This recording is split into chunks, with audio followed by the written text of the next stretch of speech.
Assalamu alaikum, dear students. This is me, Vijay Sharma. Welcome to my channel, Gateway to Success. Today I am here to share something about causative verbs. Most of the students they become confused to form the sentences of causative verbs, and even they don't know that what causative verbs are. So I am here to help you today. Let me learn. First of all, what is the definition of causative verbs?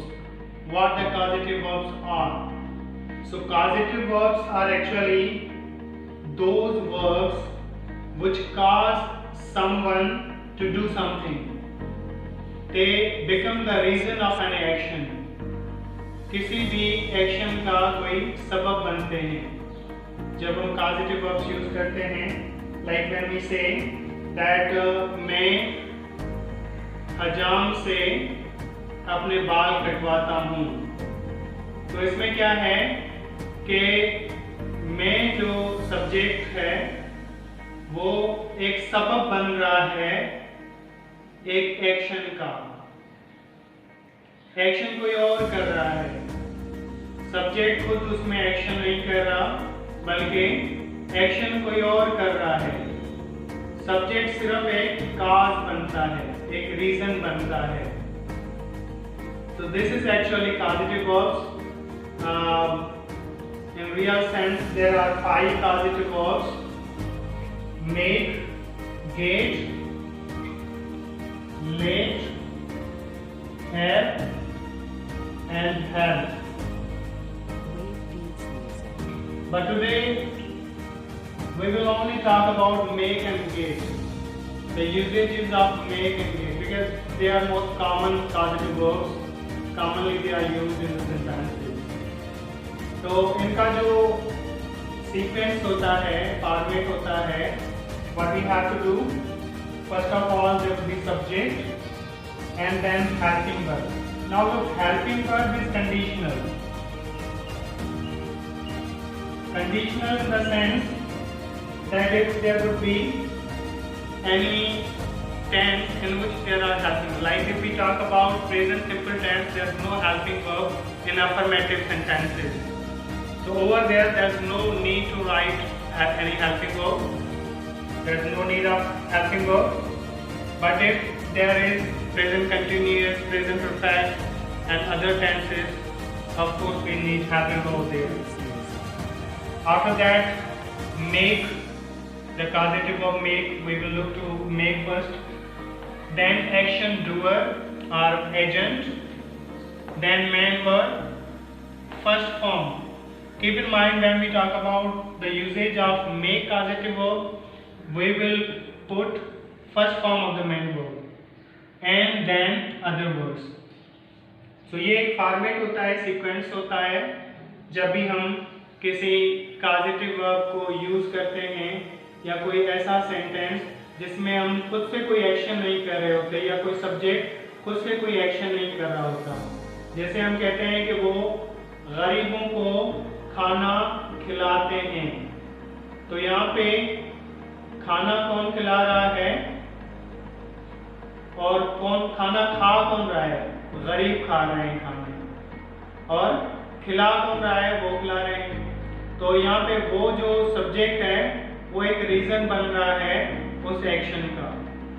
तो इसमें वैसे तो बहुत simple होता है जब इस तरह के हम सेंटेंस बनाते हैं कि मैं खाना खाता हूँ, मैं सोता हूँ, मैं सो रहा हूँ, ओके, मैं क्रिकेट खेलूँगा, ठीक है. लेकिन अब ये है कि अगर उसको इस तरह से सेंटेंस बनाए जाएं कि मैं आपको गेम नहीं खिलाऊँगा, या माँ अपने बच्चों को सुलाती है, तो इस तरह के जो सेंटेंसेस होते हैं उनमें अक्सर बाज़ औक़ात जो हैं स्टूडेंट्स कंफ्यूज हो जाते हैं कि इनको किस तरह से बनाया जाए. और मोस्टली जो है कॉमनली जो होता है कि मैं आपको हंसाऊँगा, या आप मुझे क्यों रुला रहे हो, और आपने हमसे इतना क्यों जो है कि वो सफ़र करवाया. तो इस तरह के जो भी सेंटेंसेस होते हैं वो causative verbs में जो है कि उनको इस्तेमाल किया जाता है. वैसे फ्रेंड्स गेट और मेक का जो डिफरेंस है वो भी मैं आपको बताऊंगा, लेकिन उससे पहले हम देखते हैं जो मैंने आपको एक जुमला बताया था कि मैं अपने बाल हजाम से कटवाता हूँ। तो उसकी जो सीक्वेंस है उसको हम फॉलो करेंगे। तो first of all there is subject, so subject is what? Subject is I, okay, may, then helping verb.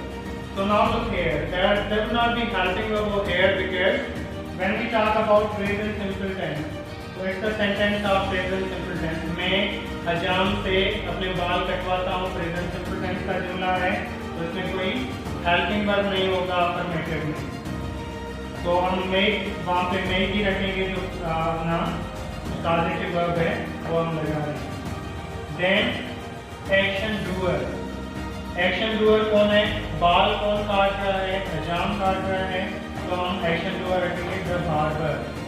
Then हम जाएंगे main verb की तरफ। main verb इसमें काम कौन सा हो रहा है? काटने का हो रहा है, तो काटने के लिए कट आ गया यहाँ पे, और ये फर्स्ट फॉर्म वर्ब की लगी हुई है तो हमने फर्स्ट फॉर्म लगा दिया। Then other words, cut my hair, तो मैं हजाम से अपने बाल कटवाता हूँ, I make the barber cut my hair. तो इस तरह के सेंटेंस हैं। अगर इसको अगर हम पास्ट सिंपल में करेंगे तो क्या होगा, इसका फॉर्म हम चेंज कर देंगे सिर्फ आई मेड। अगर मैं कहता हूँ मैंने हजाम से अपने बाल कटवाए, तो यहाँ पे आई मेड हो जाएगा। अगर हम करते हैं कि फ्यूचर सिंपल में हमने करना है तो फिर हम आई शैल मेक कर देंगे या I will make the barber cut my hair कर देंगे। अगर कंटिन्यूस में करते हैं तो I am making the barber cut my hair. तो इसमें सिर्फ जो ये कॉजेटिव वर्ब्स है, कॉजेटिव वर्ब की जो फॉर्म है ये चेंज होती रहेगी, बाकी जो मेन वर्ब है वो सेम रहेगी, जो भी सेंटेंस आप जो है करोगे उसमें।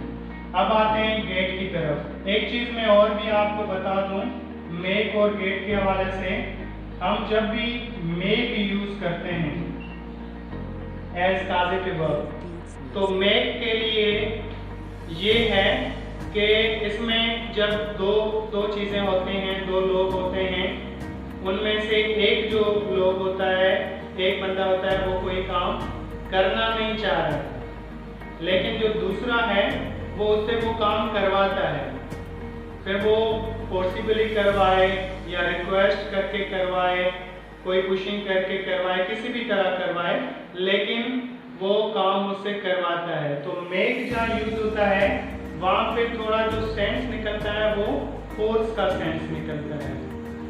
तो ये बात आपको ध्यान में रखनी है। और जब गेट यूज होता है तो गेट का कहा जाता है कि ये कन्वेंस के लिए यूज होता है, किसी से काम ये भी लेता है ये भी लेता है, लेकिन मेक जो है वो फोर्स करके लेता है और गेट जो है उसको कन्वेंस करके लेता है प्यार से। तो ये फर्क है इन दोनों में। और गेट का एक दूसरा जो इसमें डिफरेंस है वो ये है कि हालांकि गेट को हम इसी अंदाज में भी इस्तेमाल कर सकते हैं, लेकिन यहाँ पे जो मैंने यूज किया है गेट को, वहाँ यूज किया है जहाँ पे गेट के साथ एक्शन डूअर जो है वो मौजूद नहीं है। There's no action doer। तो इसी मैंने कहा मैं हजाम से बाल कटवाता हूँ, लेकिन बाल के साथ ऐसे भी सेंटेंसेस आ जाते हैं कि मैं बाल कटवाने जा रहा हूँ, या मैं अपनी गाड़ी का पंचर निकलवा रहा हूँ, या मैं कहता हूँ कि मैं खाना खिला रहा हूँ, किसको खिला रहा हूँ, या बाल किससे कटवाने जा रहा हूँ, तो वो कोई उसमें मेंशन नहीं है।